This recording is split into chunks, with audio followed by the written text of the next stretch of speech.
Hello students, वापस से welcome है आपका अपने ही YouTube channel political science hub में।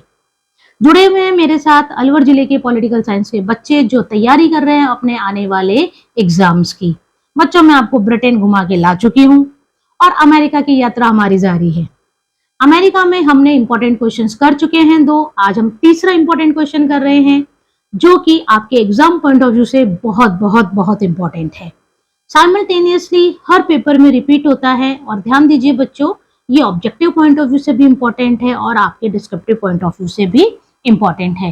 ये क्वेश्चन हमने लिया है अमेरिका की व्यवस्थापिका में से जिसको कांग्रेस कहा जाता है। This question brought from the legislature of America that is known as the Congress. तो देखिए बच्चों, आज का हमारा टॉपिक क्या है। आज का हमारा टॉपिक है आपका paper first selected political system, class BA part second, unit second, political system of USA. हमारा आज का जो टॉपिक है वो बीए पार्ट सेकंड के बच्चों के लिए है, उनके पेपर 1 से संबंधित है जो कि है विश्व की प्रमुख राज्य व्यवस्थाएं। यूनिट 2 है जो किस सिस्टम की बात करती है, अमेरिका के पॉलिटिकल सिस्टम की बात करती है। पिछले क्लासेस में हमने शक्ति पृथक्करण के सिद्धांत को समझ लिया है, सेपरेशन ऑफ पावर्स को समझ लिया है, चेक एंड बैलेंस थ्योरी को समझ लिया है, नियंत्रण और संतुलन के सिद्धांत को हमने समझा है, अमेरिकी राष्ट्रपति की वीटो पावर, सस्पेंसिव वीटो और पॉकेट वीटो को हमने समझा है, विलंबकारी निषेधाधिकार, जीवी निषेधाधिकार को हमने समझा है, न्यायिक पुनरावलोकन को हमने समझने की कोशिश की है, what is the meaning of judicial review हमने समझा है, और हमने ये देखा है कि कैसे एक ऑर्गन दूसरे ऑर्गन के साथ कोऑर्डिनेट करते हुए, उसकी पावर्स को कंट्रोल करते हुए, उसके फंक्शंस को चेक करते हुए, एक बैलेंस बनाते हुए उनका अमेरिका का पॉलिटिकल सिस्टम रन कर रहा है। ठीक है, आज का टॉपिक हमारा क्या कहता है, आज का हमारा क्वेश्चन क्या है, एंड बच्चों it is the most important question for your exam. Question क्या आता है, समझाइए। अमेरिका की सीनेट विश्व का सबसे शक्तिशाली द्वितीय सदन है। Explain it that senate is the strongest second house of the world. यानी विश्व में जितनी भी द्विसदनात्मक व्यवस्थापिका हैं, जब आप पढ़ेंगे आगे तो आप देखेंगे सामान्यतः जहां पर बाइकैमरल लेजिस्लेचर होती है, द्विसदनात्मक व्यवस्थापिका होती है, मतलब जहां पर संसद के 2 सदन होते हैं, एक होता है प्रथम सदन और दूसरा होता है द्वितीय सदन, तो वहां सामान्यतः द्वितीय सदन की तुलना में प्रथम सदन अधिक शक्तिशाली होता है।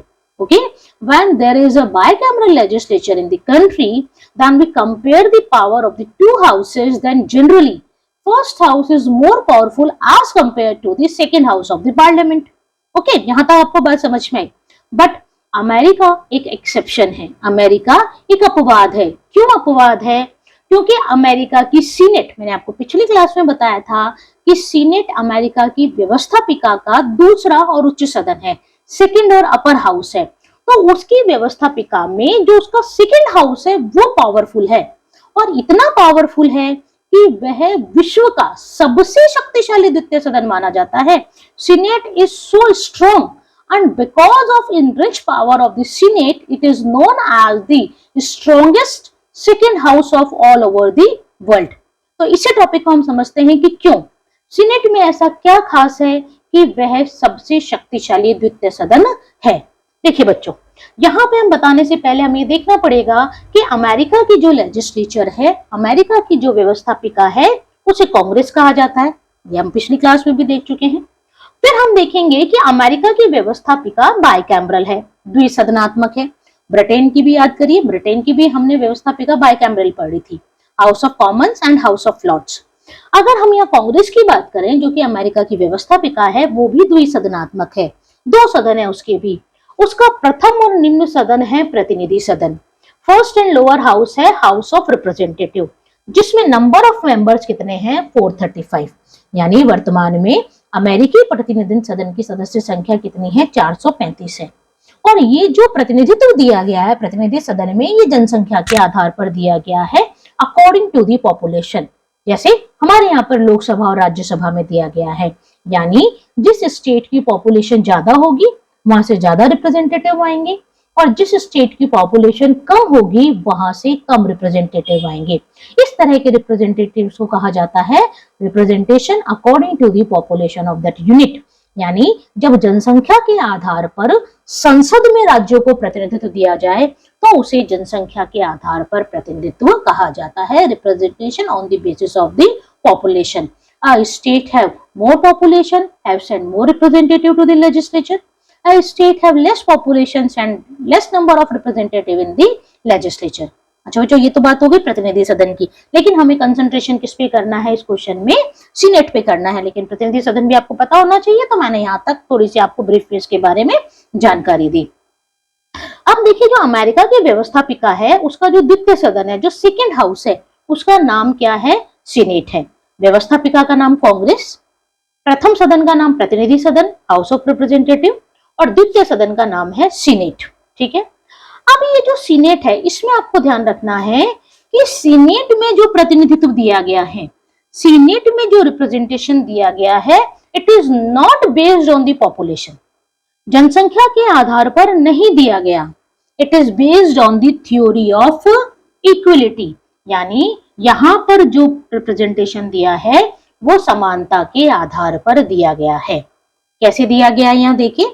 अगर आज की तारीख में हम बात करें तो अमेरिका है 50 स्टेट्स. अमेरिका में कितने राज्य हैं? 50 राज्य हैं. और अमेरिका का संविधान ये कहता है कि सीनेट में हर राज्य 2 प्रतिनिधि भेजेगा. 50 राज्य, हर राज्य से 2 प्रतिनिधि, तो सीनेट की नंबर ऑफ मेंबर्स कितने हो गए? सीनेट की कंपोजिशन कितनी हो गई? 100 मेंबर्स. यानी यहां आप देखिए, हर राज्य 2 प्रतिनिधि भेज रहा है. Doesn't matter about the population of the state. चाहे राज्य की जनसंख्या 3 करोड़ है तो भी 2 प्रतिनिधि भेजेगा, चाहे 3 लाख है तो भी 2 प्रतिनिधि भेजेगा, और चाहे 30,000 है तो भी वो 2 रिप्रेजेंटेशन भेजेगा. और इसको कहा जाता है समानता के आधार पर प्रतिनिधि, representation on the basis of the equality. यानी यहाँ पर स्टेट की पॉपुलेशन मैटर नहीं करती है. हर स्टेट 2 रिप्रेजेंटेटिव भेजेगा. अमेरिका में 50 स्टेट है, 50 स्टेट जैसे हर स्टेट 2 रिप्रेजेंटेटिव भेजता है, इसलिए सीनेट में नंबर ऑफ मेंबर्स कितने हो गए? 100. और देखिए बच्चों, यहाँ पर एक और चीज मैं आपको बताऊं, एक और आपका इंपॉर्टेंट क्वेश्चन आता है एग्जाम में, वो इस तरह से आता है, सीनेट की संरचना को समझाइए. Explain the composition of senate. तब आपको ये वाली चीज वहां पर समझानी है कि किस तरह से अमेरिकी संविधान निर्माताओं ने सीनेट की सदस्य संख्या को निर्धारित किया है. यहां तक आ गया बच्चों समझ में. अब हमारे क्वेश्चन पे चलते हैं. हमारा क्वेश्चन ये है कि सीनेट क्यों शक्तिशाली है ना? सीनेट के पास ऐसी क्या पावर है कि वो हाउस ऑफ रिप्रेजेंटेटिव से ज्यादा शक्तिशाली बन गया है? तो देखिए, आप बोर्ड पे देख रहे हैं, मैंने 5 कारण यहाँ पर लिखे हैं. आप बुक में देखेंगे तो और भी कारण है, लेकिन ब्रीफ में हम पढ़ रहे हैं इसलिए मैंने यहाँ पे जो इंपॉर्टेंट है वो हमने यहाँ पर लिखा है. उल्टा चलते हैं हम थोड़ा. देखिए यहाँ पर सीनेट की सदस्य संख्या कम है. ठीक है. नंबर ऑफ मेंबर्स केवल कितने हैं? 100. अब कम सदस्य संख्या से स्ट्रॉन्गेस्ट का क्या संबंध है? देखिए, है, बिल्कुल है बच्चों. अब मान लीजिए आपको कोई डिसीजन लेना है. ठीक है. आप किसी चीज पर डिस्कशन कर रहे हैं, तो आपको पता है जितने ज्यादा मेंबर्स होंगे उतना डिले होगा, उतना कम एप्रोप्रिएट रिजल्ट निकल के आएगा, क्योंकि बहुत सारे लोगों को सहमति पर पहुंचाना बहुत मुश्किल होता है. लेकिन सदस्य संख्या कम होने से क्या होता है? इनमें कोऑर्डिनेशन अच्छा होता है, डिस्कशन प्रॉपर होता है और डिसीजन क्विक लाया जाता है. इसलिए इसकी कम सदस्य संख्या होना भी एक कारण है इसको शक्तिशाली बनाने में. दूसरा देखिए, लंबा कार्यकाल. लंबा कार्यकाल कैसे? जैसे आप पढ़ेंगे, जो ये प्रतिनिधि सदन के सदस्य होते हैं, इनका कार्यकाल होता है 2 वर्ष, यानी बहुत कम. ठीक है. हमारे यहाँ लोकसभा का कार्यकाल 5 वर्ष है, लेकिन वहां देखिए प्रतिनिधि सदन का कार्यकाल केवल कितना है? 2 वर्ष. लेकिन जो ये सीनेट के सदस्य होते हैं, इनका कार्यकाल होता है 6 वर्ष, यानी ट्रिपल, तिगुना कार्यकाल है इनका. ठीक है. प्रतिनिधि सदन के सदस्यों से अगर हम तुलना करें तो सीनेट के सदस्यों का कार्यकाल कितना है? 6 वर्ष. और प्रति 2 वर्ष पश्चात 1/3 सदस्य पदमुक्त हो जाते हैं.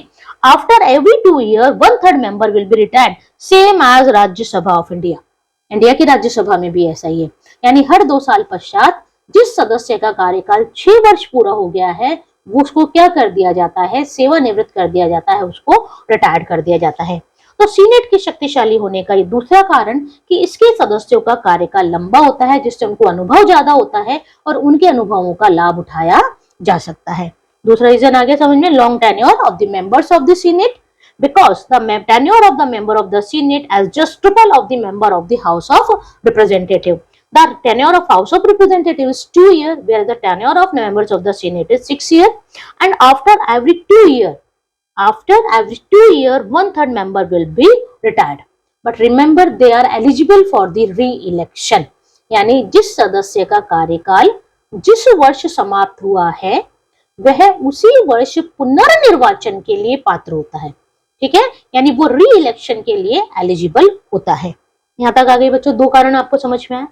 तीसरा देखिए, यदि अमेरिकी राष्ट्रपति, हमने पिछली क्लास में भी किया था चेक एंड बैलेंस थ्योरी में, अगर आपको याद हो, आपने मेरा पिछला वीडियो देखा है, नहीं देखा है तो प्लेलिस्ट में जाके आपको मेरे सारे पिछले वीडियो मिल जाएंगे, वहां से आप अपनी तैयारी को और बेहतर बना सकते हैं। अगर अमेरिकी राष्ट्रपति विदेशी संधियां करता है, कोई भी फॉरेन ट्रीटी करता है, तो वो फॉरेन ट्रीटी तब तक अप्लाइड नहीं होगी जब तक सीनेट अपनी 2/3 मेजोरिटी से उसे अप्रूवल ना दे दे। Every foreign treaty done by the president cannot be approved until the 2/3 majority of the Senate will approve it. It means 66 members of the Senate.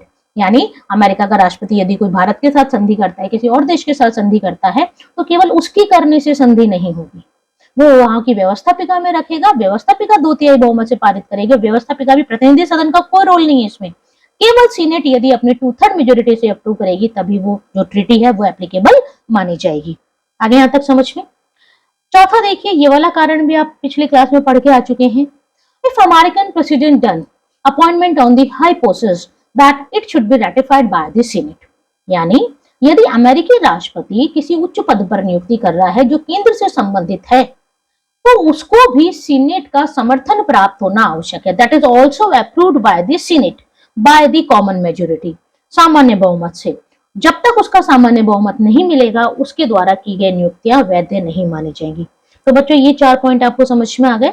सदस्य संख्या कम है, सदस्यों का कार्यकाल लंबा है, विदेशी संधियों पर सीनेट का 2/3 बहुमत और सीनेट का नियुक्तियों पर सामान्य बहुमत, common majority on the appointments of the senate, 2/3 majority of the senates on the foreign treaties, long tenure of the members of the senate and small membership of the senate becomes maintain the coordination, strong coordination among the members of the senate। ये 4 point हो गए।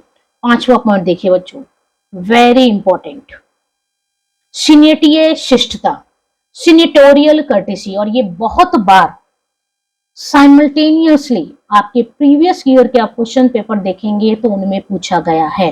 तो मैं request करूंगी आपसे कि इन questions को बहुत अच्छे से आप प्रिपेयर करें, ध्यान से सुने, ध्यान से लिखें और समझें। समझने के बाद चीजें लिखना बहुत आसान हो जाता है।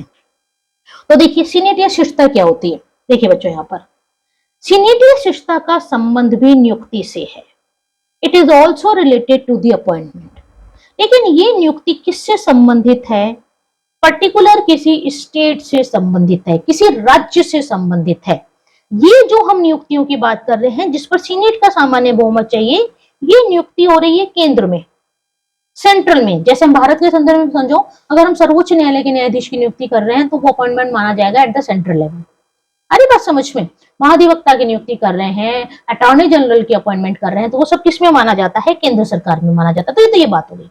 लेकिन देखिए, सीनेटीय शिष्टता क्या कहती है, सीनेटोरियल कर्टेसी क्या है, कि यदि अमेरिकी राष्ट्रपति किसी राज्य में उच्च पदों पर नियुक्ति कर रहा है, जैसे भारत के संदर्भ में हम देखें, किसी राज्य का राज्यपाल बना रहा है, किसी राज्य में मुख्यमंत्री की नियुक्ति कर रहा है, ठीक है, किसी राज्य में जो कोर्ट है उसके न्यायाधीशों की नियुक्ति कर रहा है, यानी वो नियुक्ति एक राज्य से संबंधित है। तो अमेरिका का संविधान कहता है कि जिस राज्य में अमेरिकी राष्ट्रपति नियुक्ति कर रहा है, तो वो नियुक्ति करने से पहले उन 2 सीनेटरों से परामर्श लेगा जो सीनेट में उस राज्य का प्रतिनिधित्व करते हैं। अन्यथा इन सीनेटरों के पास इतनी शक्ति है कि वो राष्ट्रपति द्वारा की गई नियुक्तियों को नल डिक्लेयर कर दें। आया बच्चों को समझ में? चलिए एक बार वापस से समझते हैं। हम मान के चलते हैं कि अमेरिका के राष्ट्रपति न्यूयॉर्क के हाई कोर्ट में जजेस को अपॉइंट कर रहा है। अब देखिए, न्यूयॉर्क क्या है? एक स्टेट है। सीनेट में उस न्यूयॉर्क से 2 रिप्रेजेंटेटिव आए हुए हैं। अब जब अमेरिकन राष्ट्रपति इस हाईकोर्ट में जज की अपॉइंटमेंट कर रहा है, तो वो फोर्सफुली उन 2 सीनेटरों से एडवाइस लेंगे जो न्यूयॉर्क को रिप्रेजेंट कर रहे हैं, केवल न्यूयॉर्क को रिप्रेजेंट कर रहे हैं, पूरे 48 से नहीं लेना एडवाइस यहां पर।